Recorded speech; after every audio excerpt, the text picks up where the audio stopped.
1 Petrus pasal yang keempat. Perjanjian baru. 1 Petrus pasal 4. Kita baca saudara bersama-sama satu ayat saja. Ayat 7.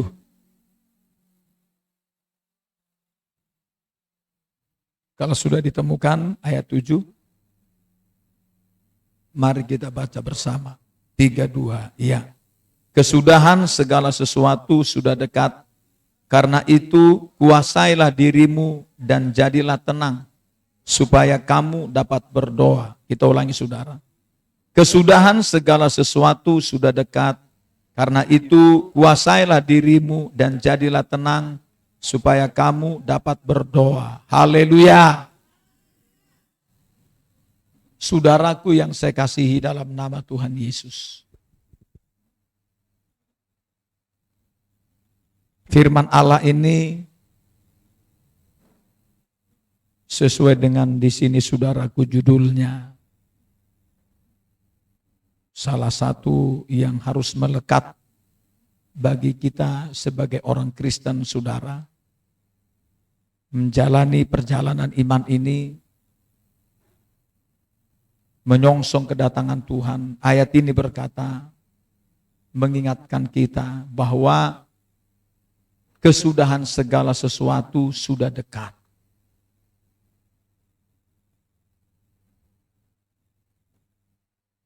Alkitab berkata saudara bahwa hidup yang sekarang kita jalani ini adalah akhir zaman. Salah satu saudara dibuktikan sesuai dengan 1 Yohanes 2. Yaitu dengan munculnya sekarang banyak antikristus. Itu salah satu bukti bahwa ini adalah akhir zaman. Dunia ini saudara akan lenyap. Kalau dulu saudaraku dunia ini dihukum dengan air bah. Kalau nanti saudara bukan air bah. Sesuai dengan 2 Petrus pasal yang ketiga. Dunia ini akan dibakar oleh api. Bukan air bah. Dan saudaraku orang banyak yang gak percaya tentang hal ini. Sehingga saudaraku sekarang ini banyak orang muncul saudaraku pengejek-pengejek mengatakan dari dulu keadaan masih seperti ini saja. Kok belum datang itu Tuhan katanya. Tidak berbeda seperti pada zaman Nuh saudara. Dulu kita tahu saudaraku telah dinubuatkan oleh Henokh. Semenjak dia menjadi seorang yang bertobat umur 65 tahun.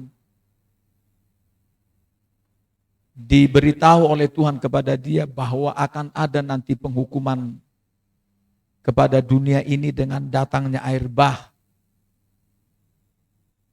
Lalu saudaraku karena ada nanti datang penghukuman, akhirnya saudaraku Henokh pun mulai membangun dirinya terus untuk selalu hidup di dalam firman Tuhan. Dan di sana kitab Kejadian berkata Henokh adalah seorang yang bergaul karib dengan Tuhan.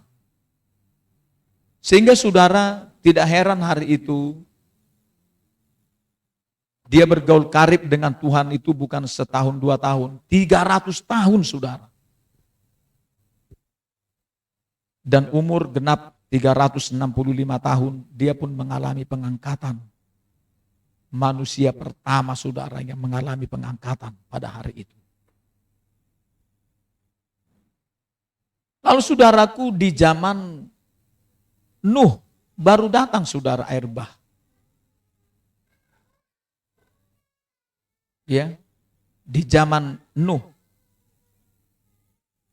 Saudaraku, hari itu Nuh telah memberitakan firman. Supaya saudaraku di sana mereka mempersiapkan diri untuk nanti saudaraku masuk ke dalam bahtera, agar mereka terselamatkan dari penghukuman akan dunia ini. Dan itu pun harinya tidak diberitahu Tuhan. Umur 500 tahun hari itu Nuh. Disuruh dia membangun sebuah bahtera. Lalu saudaraku banyak pada hari itu yang mengejek. Yang benar saja Nuh, kau mendadak kok membangun bahteramu seperti ini. Sehingga saudaraku,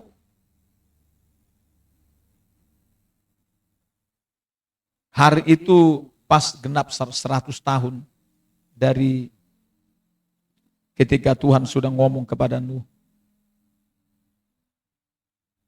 Mulailah saudaraku penghukuman terjadi. Datanglah air bah, hujan lebat,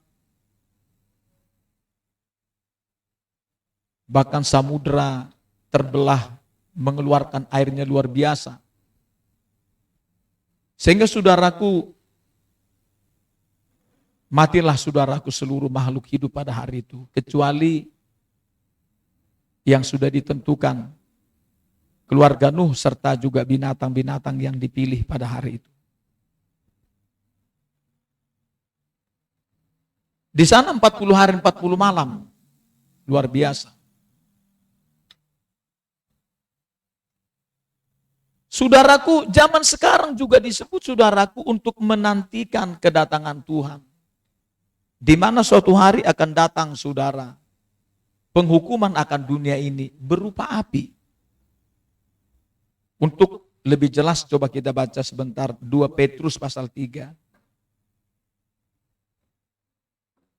Kita baca saudara.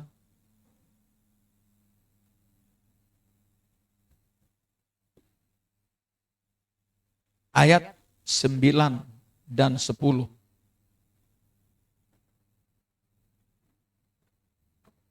Ayat 9 dan 10, 3-2, iya.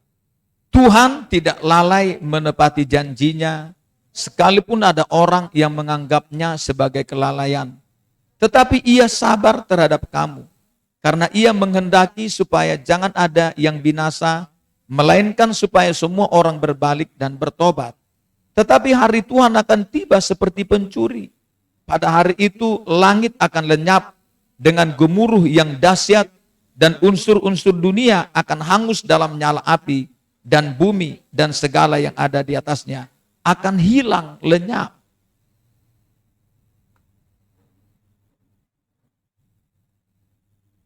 Di sini lihat saudaraku unsur-unsur dunia. Kita lihat saudaraku, artinya saudara di sini tata surya atau galaksi atau jagat raya semesta alam ini dengan berbagai planetnya saudara. Itu nanti saudaraku akan dibakar oleh api.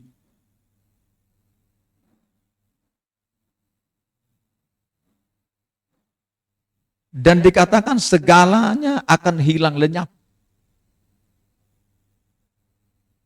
Makanya saudaraku, kalau kita baca dalam Matius pasal 24, zaman sekarang sama dengan zaman Nuh. Coba kita baca saudara ayat. Matius pasal 24 saudara.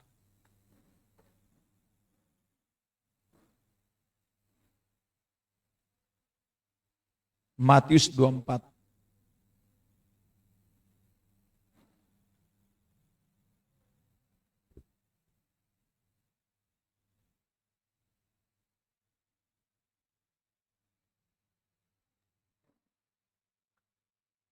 Kita baca saudara ayat yang ke-37 mulai. Dan seterusnya, 32, iya. Sebab sebagaimana halnya pada zaman Nuh, demikian pula halnya kelak pada kedatangan anak manusia. Sebab sebagaimana mereka pada zaman sebelum air bah itu, makan dan minum, kawin dan mengawinkan, sampai kepada hari Nuh, masuk ke dalam bahtera. Dan mereka tidak tahu akan sesuatu sebelum air bah itu datang dan melenyapkan mereka semua. Demikian pula lah halnya kelak pada kedatangan anak manusia. Tidak berbeda. Makanya saudara, kita gencar-gencarnya sekarang, yaitu para pelayan Tuhan, atau kita juga sebagai anak-anak Tuhan, memberitakan kedatangan Tuhan sudah semakin dekat. Tuhan itu senang kalau kita memberitakan tentang kedatangannya. Senang sekali bahwa dia sudah semakin dekat kedatangannya. Memang kedatangannya enggak bisa saudaraku disebut tahun, bulan atau tanggal harinya. Karena dia datang seperti pencuri. Tidak memberitahukan jamnya kapan, harinya kapan. Seperti yang selalu kita bilang, tidak beda seperti anak sekolah. Gurunya ngomong kepada anak sekolah, murid-muridnya. Suatu hari kita akan ujian ya. Persiapkan diri kalian semua. Supaya nanti kalau ujian kalian semuanya naik kelas. Bisa menjawab. Lalu saudara, masing-masing murid ini mempunyai prinsip yang berbeda-beda. Ada mereka bersantai-santai. Mereka berkata sebentar, masih lama itu. Belum nanti ujian, tenang saja. Mereka tidak sedikit yang main-main, tidak belajar, ada yang sekedarnya saja, yaitu bagaimana mereka belajar di sekolah. Tapi saudaraku, ada yang serius. Karena dia tahu gurunya kalau ngomong pasti nih, bisa dipercaya. Supaya nanti dia naik kelas. Suatu hari tiba-tiba saudara, tanpa diduga oleh mereka semua, tahu-tahu ujian. Siapa saudaraku nanti yang mengalami naik kelas? Yang mempersiapkan diri. Yang siap sedia. Sehingga saudaraku yang tidak siap sedia, mereka akan naik tinggal kelas. Demikian nanti saudara, kedatangan Tuhan. Orang saudaraku kalau dia tidak siap sedia, dia tidak akan mengalami naik atau pengangkatan. Akan tertinggal, tinggal kelas, tertinggal.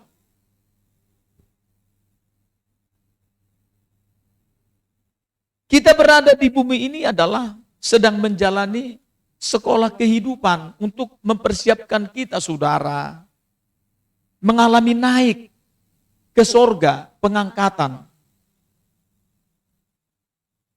Enggak diberitahu saudaraku kapan Tuhan itu datang. Tetapi dia berkata supaya kamu siap sedia. Kita tidak boleh saudara bersantai-santai. Kalau Paulus berkata, aku berlari. Berlari-lari ke tujuan. Luar biasa saudara. Artinya saudaraku, bagaimana semaksimal mungkin waktu yang sudah begitu singkat ini dimanfaatkan secara maksimal. Yang semuanya saudaraku mempersiapkan dirinya untuk boleh suatu hari ketika nanti Tuhan datang, mereka mengalami pengangkatan. Mestinya begitu kita semua anak-anak Tuhan. Tapi banyak orang saudaraku hatinya enggak ke sana. Saudaraku, ada banyak orang percaya berhasil saudaraku. Iblis itu berhasil mengalihkan perhatian mereka untuk tidak lagi saudaraku hati pikirannya ke sorga. Tapi untuk dunia ini, padahal saudara kalau mereka mencari Tuhan, mencari kerajaan Allah dan kebenarannya, soal makan minum gak usah khawatir. Pasti saudaraku, kita diberkati? Pasti diberkati. Enggak usah khawatir saudara. Yang penting kita mencari kerajaan Allah dan kebenarannya. Maka semuanya pasti ditambahkan. Itu sudah otomatis itu saudara. Itu partai bonus, partai tambahan. Ditambahkan. Yang paling utama itu mencari Tuhan dulu saudara. Baru saudaraku suatu hari. Kalau makan minum kita enggak usah khawatir. Iya kan? Soal masa depan enggak usah khawatir. Dia sudah merancang kita sedemikian rupa memiliki masa depan yang penuh harapan. Kata Yeremia pasal 29 ayat 11 itu saudara. Itu sebabnya saudaraku orang percaya sekarang ayat ini berkata bahwa kedatangan Tuhan ini sudah begitu dekat. Seperti ayat ini, kesudahan segala sesuatu sudah dekat. Sudah begitu dekat. Makanya saudara, tempo hari saya lagi ngobrol dengan seorang, saya katakanlah dia hamba Tuhan lah.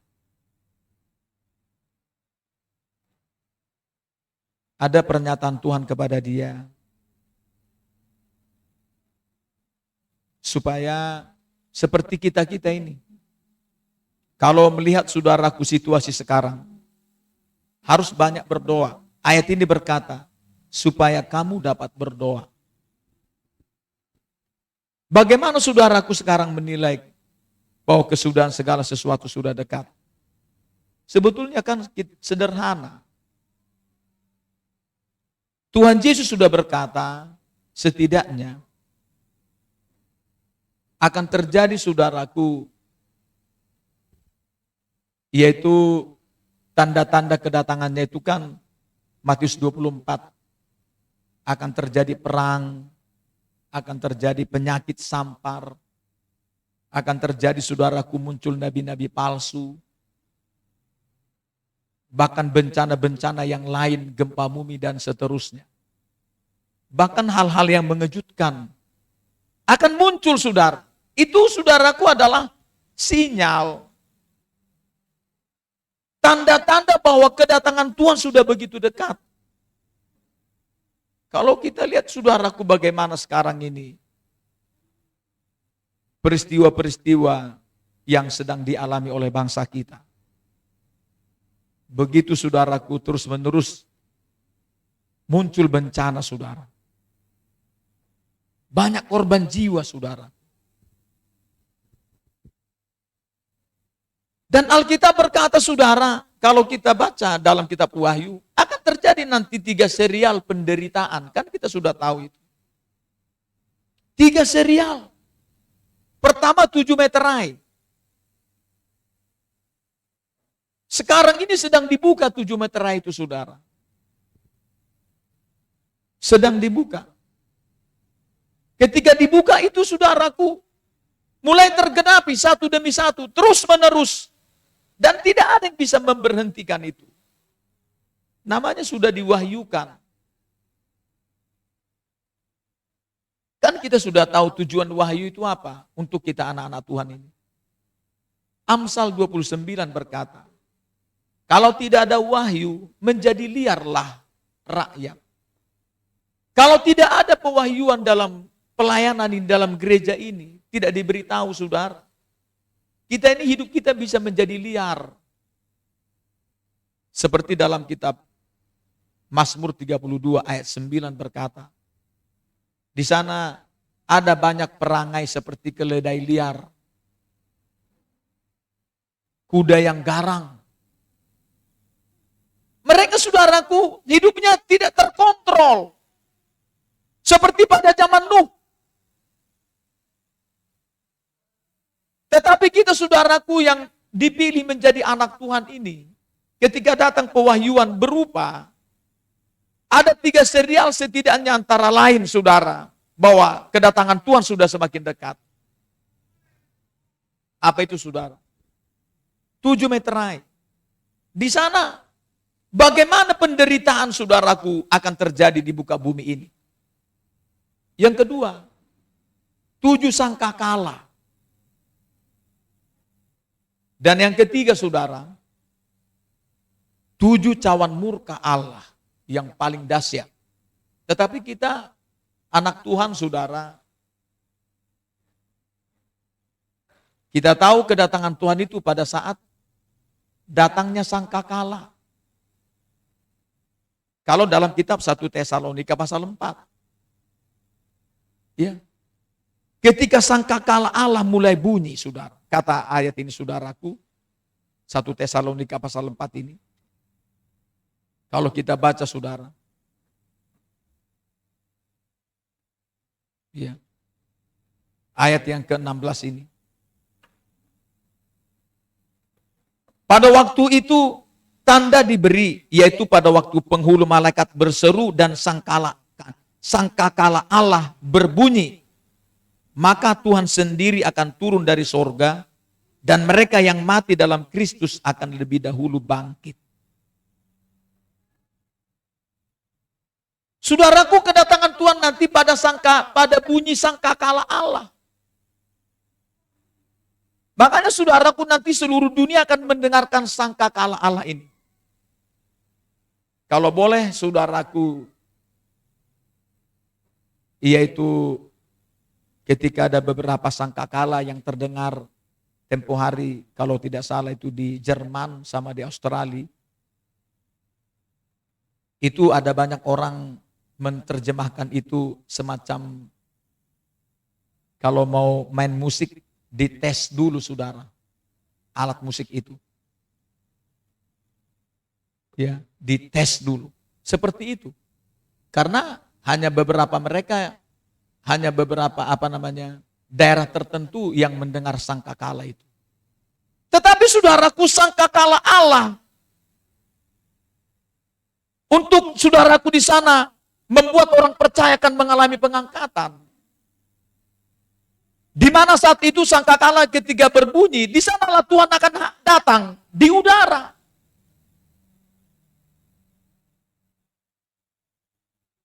Nanti Tuhan kita masih di udara ya, belum turun ke bumi. Nanti saudaraku, di sangkakala itu Tuhan datang, baru saudaraku nanti yang mati di dalam Tuhan, dia akan bangkit duluan. Lalu saudaraku, setelah sudah bangkit semua, baru kita yang masih hidup ini akan mulai bersama-sama. Mereka nanti boleh mengalami pengangkatan di udara. Ada pertemuan raya di udara.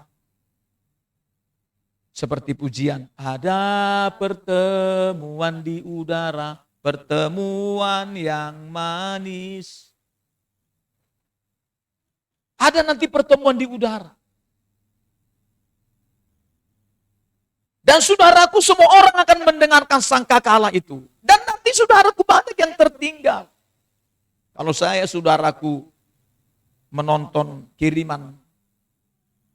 Iya, ada kiriman seperti tempo hari yang pernah saya sampaikan ke kita.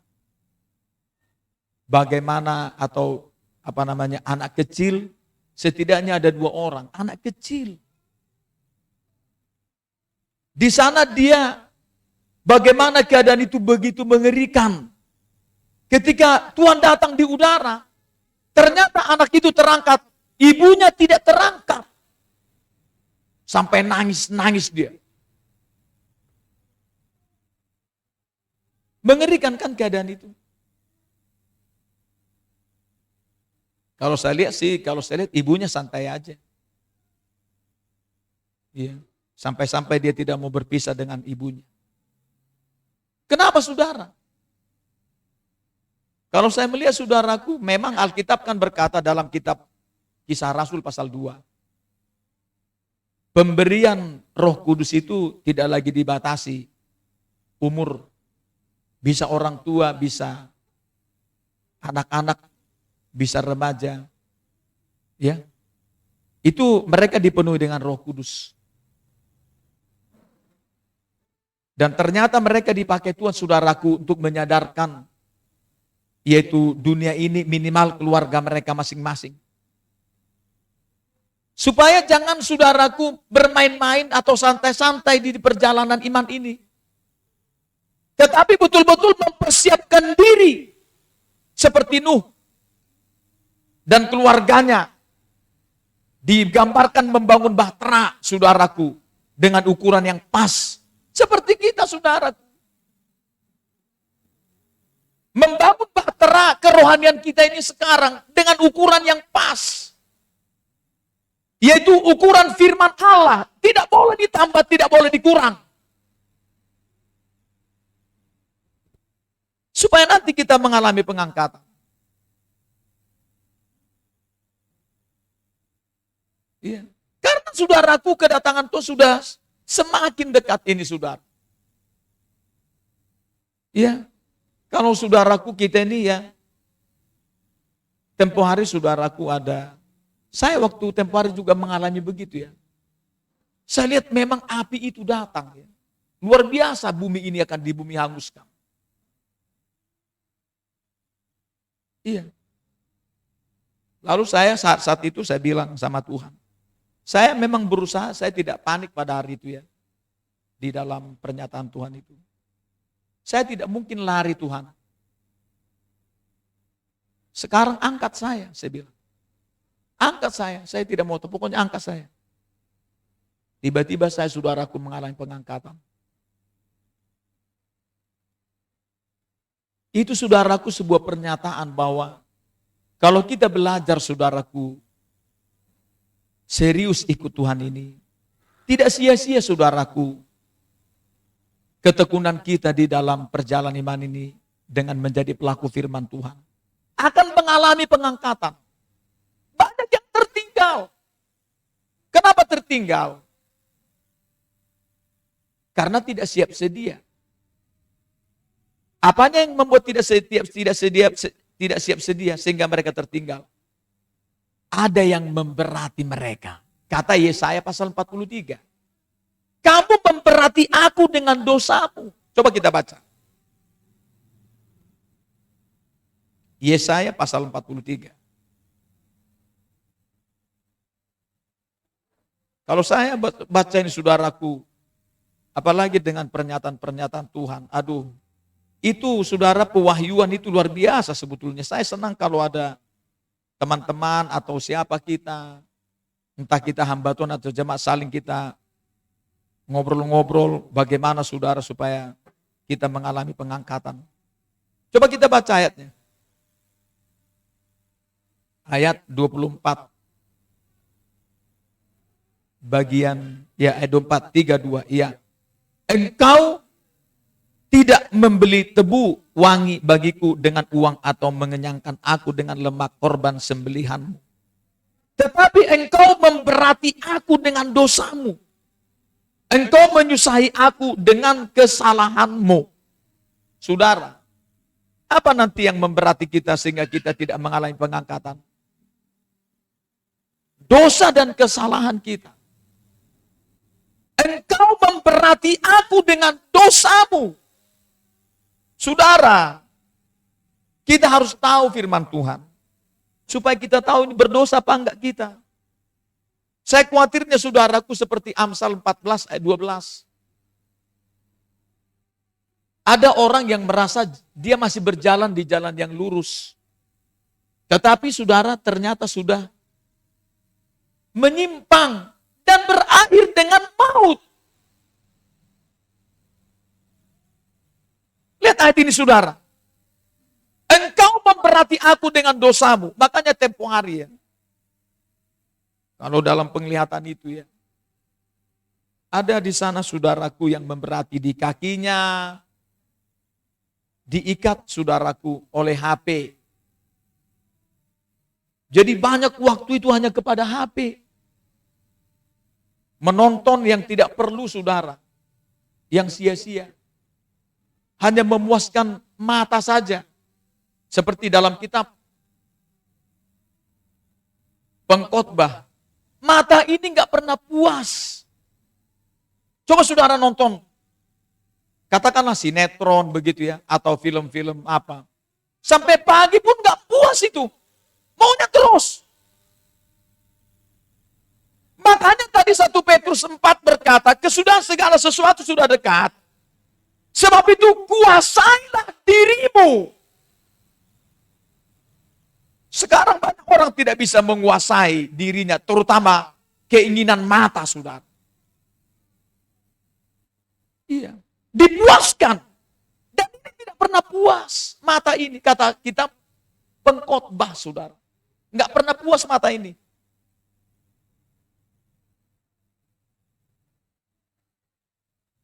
Lihat ayat ini tuh, saudaraku. Engkau memperhati aku dengan dosamu. Sehingga nggak terangkat. Mengerikan keadaan itu, saudara. Terus terang saja, kita ini sama-sama berjuang sekarang ini, Bapak Ibu sekalian. Sama-sama berjuang. Jangan sampai kita tertinggal karena ada yang memberati. Itu bukti bahwa kita tidak siap sedia. Iya. Lihat ayat ini. Kamu memperhati aku dengan dosamu. Ada saudaraku di pikirannya itu hanya seperti tempo hari kalau di Bandar Lampung. Tulisannya itu RP, duit, rupiah. Ada saudaraku yang matanya itu karena sedang nonton film porno, matanya itu, bola matanya itu nongol, saudara, dalam penglihatan itu. Karena dia begini. Keluar bola matanya. Udah itu mulut lebar, panjang. Nggak bisa menjaga mulut, saudara. Hatinya juga, saudaraku, hitam. Hatinya tidak beres. Bagaimana saudaraku ini bisa mengalami pengangkatan, saudara? Tuhan berkata, kesudahan segala sesuatu sudah begitu dekat.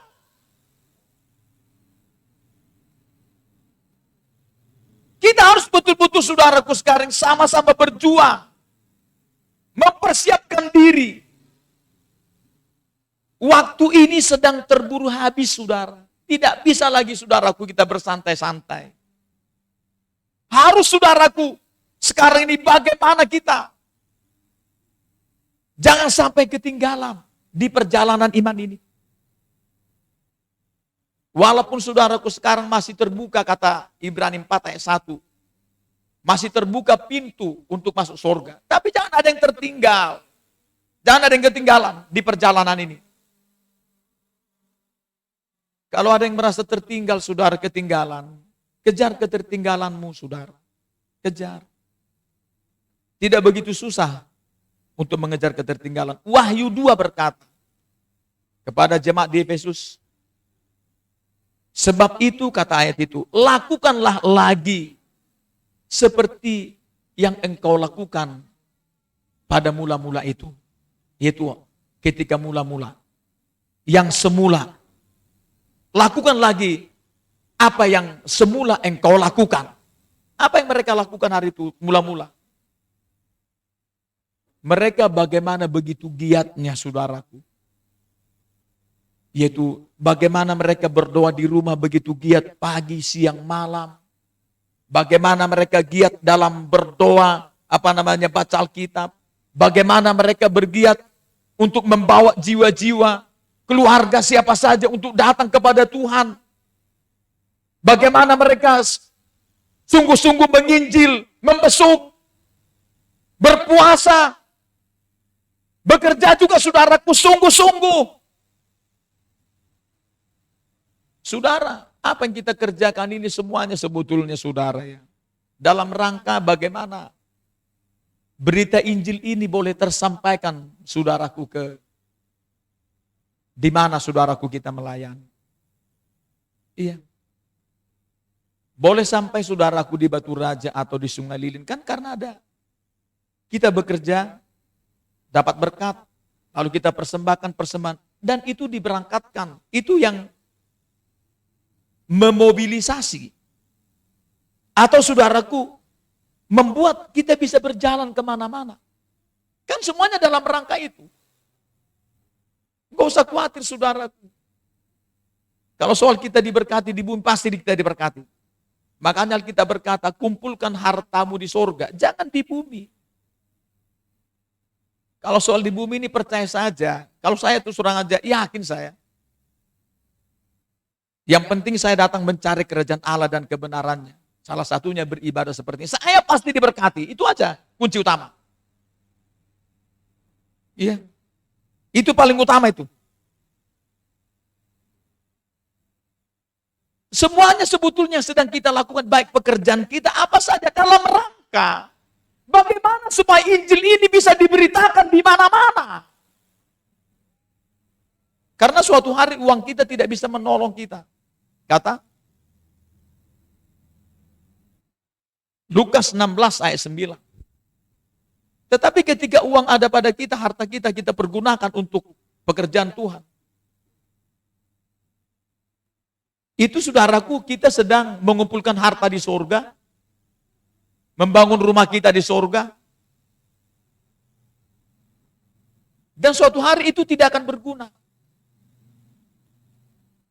Tetapi saudaraku, ketika tidak berguna, pada akhirnya kita saudaraku sudah mengumpulkan harta kita melalui mamon atau harta itu sebelumnya.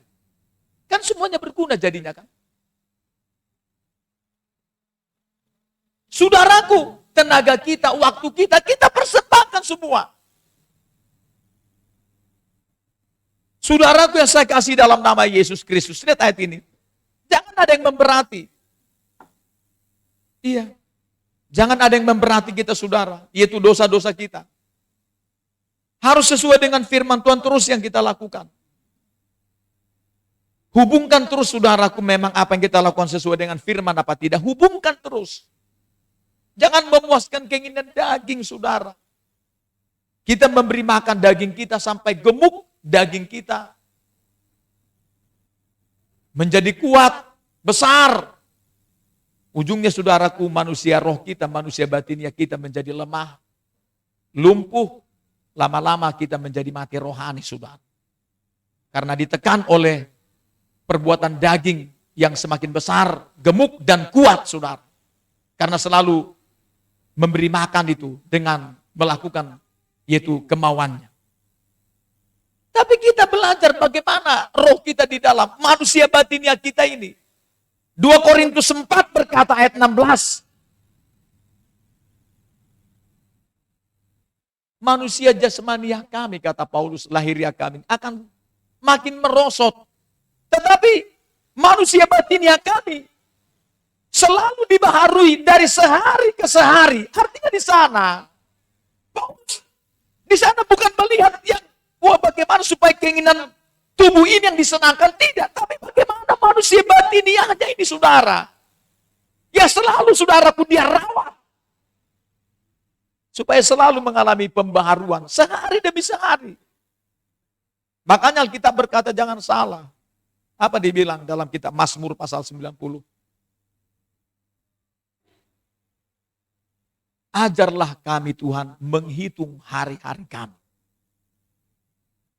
Paulus menghitung hari-harinya dengan apa saudara? Bagaimana supaya manusia batiniahnya ini selalu dibaharui dari sehari ke sehari? Untuk mempersiapkannya, ketika nanti saudaraku datang Tuhan, sudah siap manusia batinnya berangkat saudara. Mengalami pengangkatan. Saudaraku yang saya kasih dalam nama Tuhan Yesus. Jangan ada yang memberati kita. Ya, kedagingan kita memberati kita menjadi kuat. Waduh, bisa masalah saudara. Ya. Kalau nanti masa sukar yang ketiga, cawan murka itu, wah itu sangat sadis luar biasa nanti saudara. Tapi kita saudaraku akan mengalami pengangkatan duluan, itu tidak kita alami. Kalau kita mengalami pengangkatan buah sulung. Karena nanti saudaraku akan ada masa antikristus. Antikristus belum bisa nongol sampai hari ini, bosnya itu. Kalau buah sulung gereja belum mengalami pengangkatan. Kata 2 Tesalonika pasal yang kedua. Karena apa? Ada yang menahan. Siapa yang menahan? Gereja yang menahan. Tujuan apa? Kenapa ditahan? Supaya apa? Supaya saudaraku, kata kitab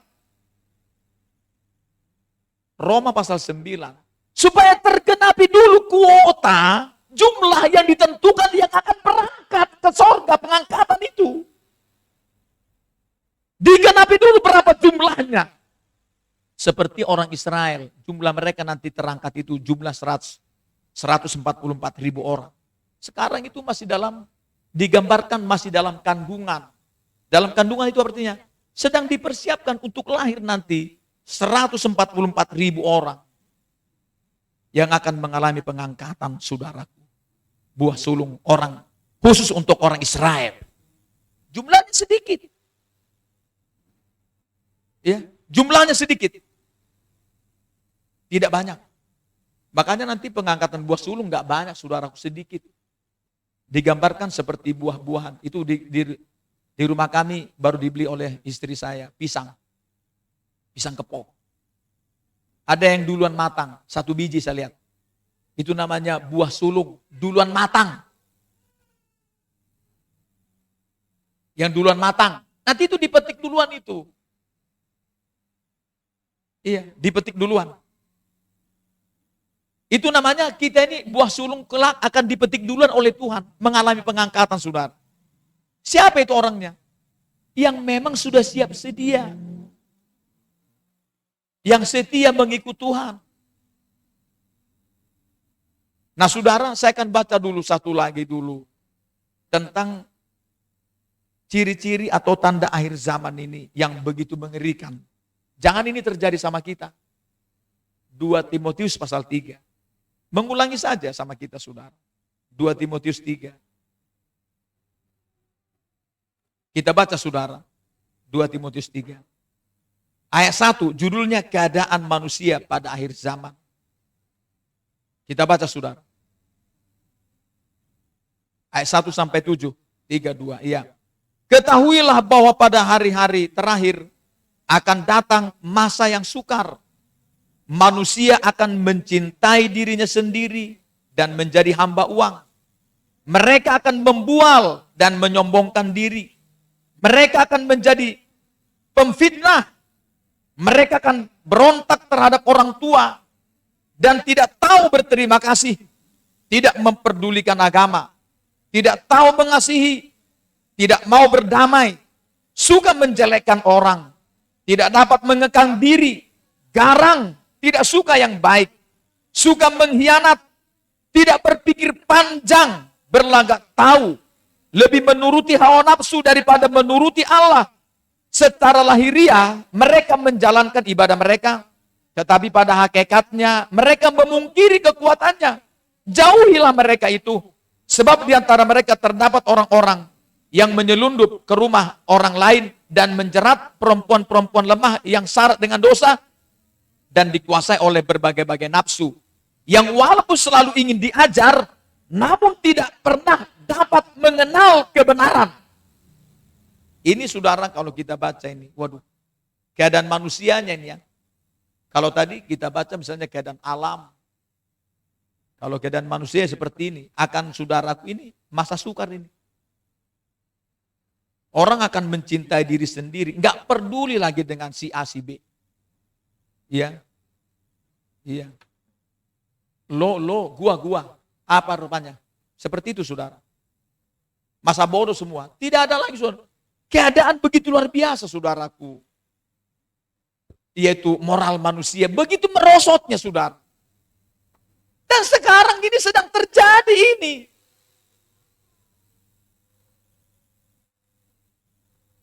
Tetapi, saudaraku, kita sebagai gereja Tuhan yang sekarang sedang mempersiapkan diri supaya betul-betul, saudaraku, didapati Tuhan, memang layak mengalami pengangkatan. Tidak ada yang memberati dari hal-hal ini, saudara, antara lain. Jangan sampai ini ada di dalam diri kita. Iya. Apalagi, saudaraku, menjadi hamba uang, membual, ya, memfitnah, berontak terhadap orang tua. Tidak tahu berterima kasih. Tidak tahu mengasihi. Tidak mau berdamai. Suka menjelekkan orang. Dia cuma menjelekkan gawainya saudara. Tidak dapat mengekang diri. Garang. Bahkan mereka beribadah. Ya, ini beribadah ini. Tetapi pada hakikatnya mereka memungkiri kekuatan ibadah itu. Artinya saudara, tubuh mereka aja yang ada di gereja. Tapi pikirannya, hatinya, itu nggak ada di dalam gereja, nggak pada Tuhan saudara. Kemana-mana itu. Ini saudaraku, keadaan moral di akhir zaman ini. Di banyak orang. Ini hati-hati kita. Ayat Alkitab tadi berkata, kesudahan segala sesuatu sudah dekat. Kembali saudara 1 Petrus 4 tadi. Lalu saudaraku melihat kondisi ini, apa yang mesti kita lakukan kata ayat ini? Karena itu, ayat ini berkata, kuasailah dirimu dan jadilah tenang, supaya kamu dapat berdoa. Saudara, berdoa begitu penting. Saudara, kita harus mengalami terus ya, kita mengalami saudaraku, yaitu tingkatan doa ya. Harus mengalami saudaraku. Ya. Kalau berdoa saudara, mulai kita mengalami peningkatan kualitas doa kita. Karena kita sering baca Alkitab. Berdoa itu kan setidaknya kan beberapa cara kita tahu ya. Pertama, dari doa Bapa kami kan kita bisa mengembangkannya. Paling tidak itu dasarnya. Yang kedua apa? Bagaimana berdoa? Dari baca Alkitab, misalnya Tuhan Yesus dalam kitab Yohanes 17, bagaimana dia berdoa. Maupun di dalam kitab Nehemia, apalagi Mazmur. Oh di sini begini cara berdoa ya. Kita mulai dengan membaca Alkitab, tahu cara berdoa. Dan yang ketiga saudara, sesuai dengan Amsal 13 ayat 20, karena kita bergaul dengan orang bijak yang tahu berdoa, kita dengar dia cara berdoa, begitu, kita mulai tertular cara dia berdoa kepada kita. Kita tahu saudara, oh gitu cara berdoa ya. Dan juga paling utama lagi, kita ngomong seperti Matius 6. Di sana dikatakan, Tuhan ajari kami berdoa.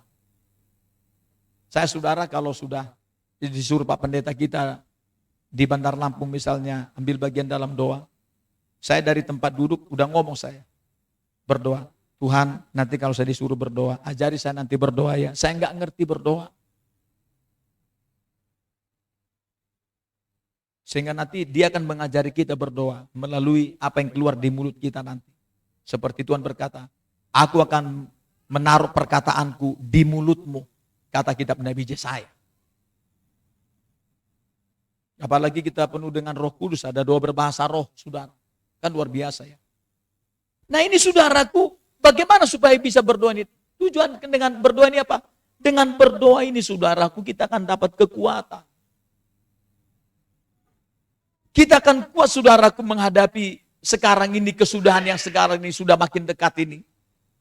Jangan saudaraku menjauhkan diri dari berdoa kita. Justru saudaraku makin kita sungguh-sungguh berdoa. Kalau kita baca Lukas 22. Ketika Tuhan Yesus di Taman Getsemani, dia akan yaitu menjalani jalan salib yang begitu luar biasa beratnya. Saat itu saudara dia tahu itu situasinya berat. Apa yang dia lakukan? Dia makin sungguh-sungguh berdoa. Saudara, keadaan akhir zaman ini akan semakin berat saudara, kata Matius 24. Justru kita harus makin bersungguh-sungguh berdoa. Jangan saudaraku malah jarang-jarang berdoa, pagi enggak berdoa, siang enggak berdoa, malam enggak berdoa, berdoa pun sekedar saja. Saudara, kita boleh belajar kepada Daniel 6 ayat 11. Bagaimana berdoa dia? Apa dikatakan? Dia berlutut, dia berdoa, dan dia memuji-muji Tuhan. Dia begitu caranya berdoa, saudara. Jadi enggak asal-asalan, saudaraku. Kalau Daniel berdoa, maka jangan heran waktu dia menghadapi masa-masa sukar pada hari itu. Dari orang-orang dekat di di kantor Nebukadnezar di istana itu, saudara. Apa yang terjadi? Ketika dia berdoa, dia di sana, saudaraku, ada kekuatan yang baru. Ya, ada, saudaraku, kekuatan yang bekerja kalau kita sungguh-sungguh berdoa. Kita harus sungguh-sungguh berdoa. Nah, supaya bisa berdoa, kata ayat ini apa dikatakan? Karena itu kuasailah dirimu. Jadi ketika keadaan sekarang ini sedang terjadi, perlu kita menguasai diri tetap. Kita tidak perlu, saudara, ikut-ikutan dengan orang lain. Tetap kita harus bersandar kepada firman Tuhan. Apa yang sedang terjadi sekarang? Wah, ini tanda-tanda kedatangan sudah dekat ini. Kan begitu kita berpikir, saya bisa menguasai diri saya, mesti begitu. Tidak perlu ikut-ikutan, oh si A begini-begini. Tetap datang, andalkan Tuhan, saudara. Tuhan memegang kendali sekarang ini, keadaan ini. Walaupun keadaan begitu panik dan lain, Tuhan memegang kendali atas situasi sekarang. Tidak ada yang luput dari pemandangannya. Semua dikendalikan dia. Karena dia sedang menggenapi apa yang dia sudah sampaikan, apa yang akan terjadi di bumi ini. Kuasai diri kita.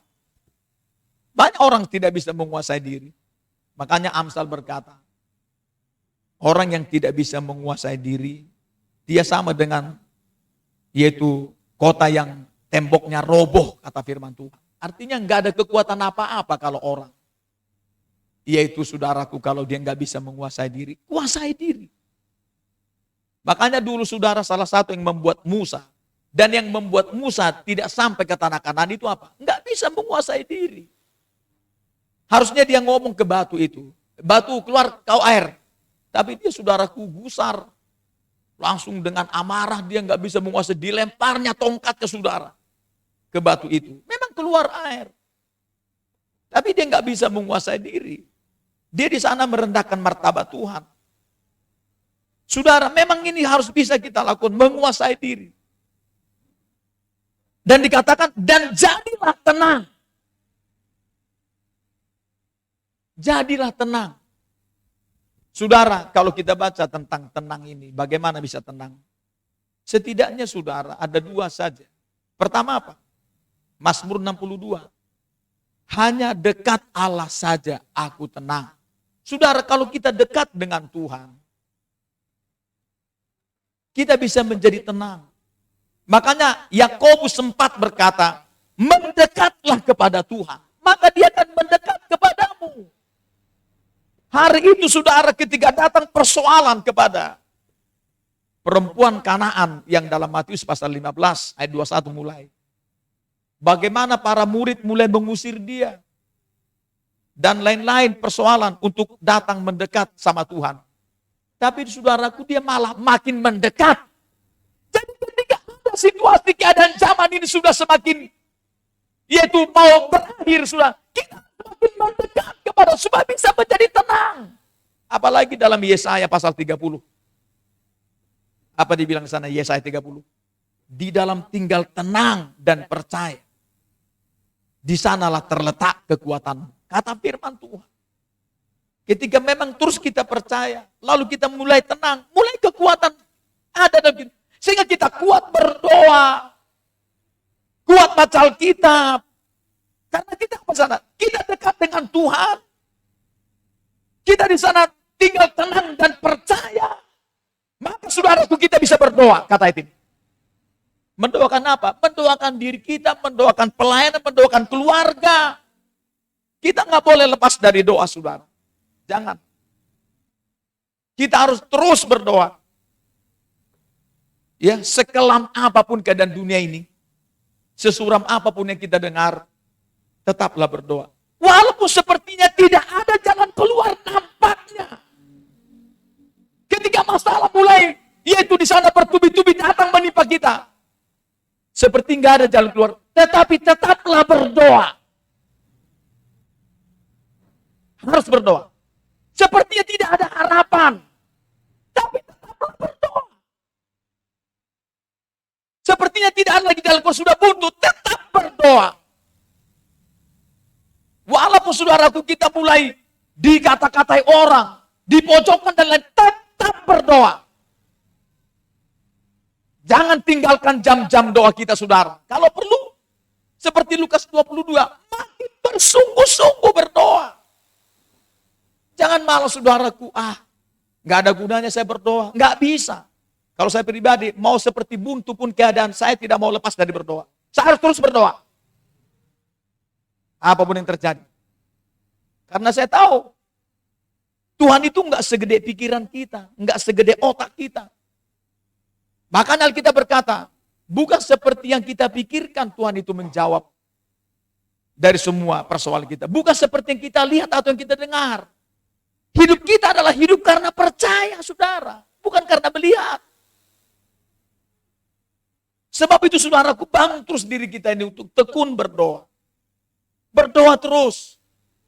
Ya, walau keadaan apapun, saudaraku, situasi sulit sekarang. Entah ekonomi, keuangan, desakan-desakan kebutuhan. Atau ada saudaraku entah penyakit apa, tetap berdoa. Itu tadi malam saya sampaikan bersama dengan Pasintua Kristian kepada Ibu Eva. Kami datang karena keadaan kan bagaimana. Tapi saya tadi di WA. Keadaan anak ibu itu si Magdas. Setelah kami sudah pulang, keadaan dia semakin membaik. Lalu kami sampaikan, tetap berdoa, Bu. Berdoa, jangan gak berdoa.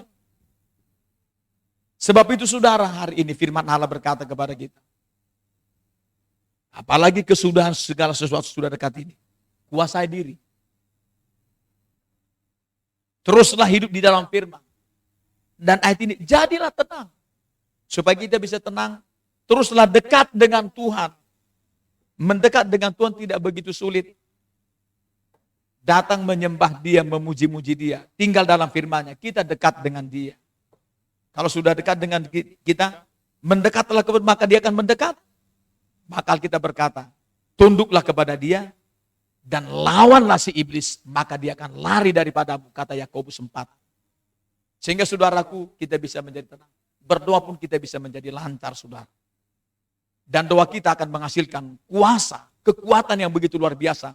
Membuat kita, saudaraku, bisa melewati hari-hari yang begitu sukar. Sampai nanti, saudaraku, ketika Tuhan datang, kita pun akan mengalami pengangkatan. Haleluya. Amin.